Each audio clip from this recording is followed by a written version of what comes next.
আসসালামু আলাইকুম। আমি আশা ইলেকট্রনিক্স থেকে আমি বলছি আরিফ গাজী।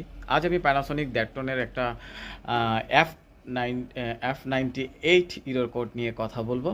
তো F90 ইরোর কোড মূলত আসা হচ্ছে আমার সাথে আপনি দেখতেই পাচ্ছেন, এটা হচ্ছে F90 error code inverter circuit, আপনারা দেখে নিন।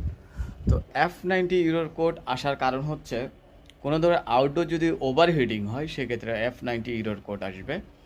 তো ওভারহিটিংটা কিসে থেকে আসে? আমার যদি কুলিং ফ্যান আউটডোরে যদি কুলিং ফ্যানটা যদি স্লো ঘুরে সেক্ষেত্রে F90 ইরোর কোডটা আসবে। সেক্ষেত্রে আমাদের করণীয় কি, ভালো করে ক্লিন করে নিতে হবে। সার্ভিসিং করার পরেও যদি F90 ইরোর কোড আসে তাহলে আপনার চেক করে নিতে হচ্ছে আউটডোরের যে পিসিবি বোর্ড আছে ওই পিসিবি বোর্ডে কোনো ধরনের রেজিস্ট্যান্স, কোনো ধরনের ক্যাপাসিটার যেটা ফ্যানটাকে রানিং রাখবে, হাই স্পিডে রাখবে, ক্যাপাসিটার খারাপ হতে পারে। সেক্ষেত্রে আপনারা ক্যাপাসিটারগুলো ভালো করে চেক করে নেবেন, তাহলে আপনারা ফল্ট পেয়ে যাবেন।